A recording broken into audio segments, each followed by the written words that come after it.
Volume 3 of Cradock Nowell by R.D. Blackmore. Narrated by Lynne Thompson. Chapter 1. Upon the Christmas morning the parish flocked to church, and the church was dressed so beautifully that every one was amazed. Amy and Eoa made the wreaths, the garlands, and rosettes.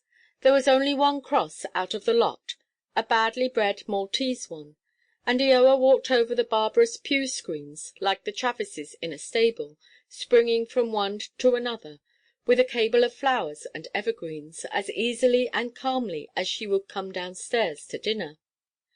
Of course she had never heard of that sort of thing before, but she took to it at once, as she did to anything pretty, and soon she was Amy's mistress, as indeed she must be every one's, unless she could not bear them. The sons of the forest looked up with amazement as they shambled in, one after other, and an old woodcutter went home for his axe, lest the ivy should throttle the pillars. On the whole, the parish attributed this great outburst of foliage to the indignation of the Pixies at Parson John's going to London, and staying there so long. The prayers were read by Mr. Pell, for the rector was weary and languid, but he would not forego his pleasant words to the well–known flock that day. While the choir was making a stupendous din out of something they called an anthem, Octave slipped off to his Rushford duty through the chancel door. Then, with his silken gown on, given him years ago by subscription, and far too grand for him to wear except at Christmas and Easter, John Rosedew mounted the pulpit stairs, and showed, as in a holy bower of good–will and of gratitude, the loving kindness of his face and the grandeur of his forehead. As he glanced from one to the other, with a general welcome, a genial interest in the welfare both of soul and body, a stir and thrill ran through the church, and many eyes were tearful.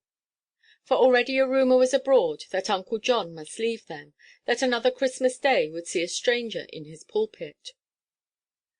After dwelling briefly on his favourite subject, Christian love, and showing by quotations from the noblest of heathen philosophers how low and false their standard was, how poor a keystone is earthly citizenship, the patriotism of a pugnacious village, or a little presumptuous Attica, to crown and bind together the great arch of humanity; after showing too, with a depth of learning wasted on his audience, how utterly false the assertion is that the doctrines, or rather the principles, nay, one great principle of our New Testament, had ever been anticipated on the banks of the Yellow River, eloquently he turned himself to the application of his subject.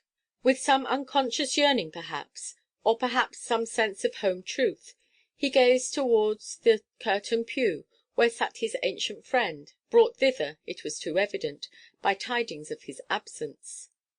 As the eyes of the old men met, for the first time after long estrangement, those eyes that had met so frankly and kindly for more than 50 years, during all which time each to the other had been a necessarius, and as each observed how pale and grey his veteran comrade looked, neither heart was wholly free from self–reproach and sorrow.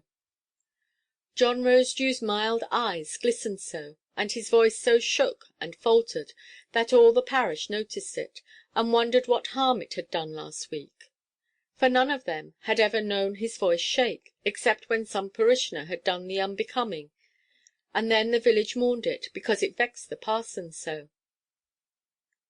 The next day, as soon as Parson John had found that all parochial matters were in proper trim, and that he might leave home again without neglect of duty, what did he do but order a fly, no less than a one–horse fly, from the Jolly Foresters, which fly should rush to the parsonage door as nearly as might be at 1 o'clock. Now why would not Coræbus suffice to carry the rector and valise, according to the laws of Medes and Persians, a distance of 2 parasangs? Simply because our Amy was going, and had every right to go. Beautiful Amy was going to London, great fountain–head of all visions and marvels, even from white long–clothes up to the era of striped crinoline. And who shall object, except on the ground Sample complete. Ready to continue?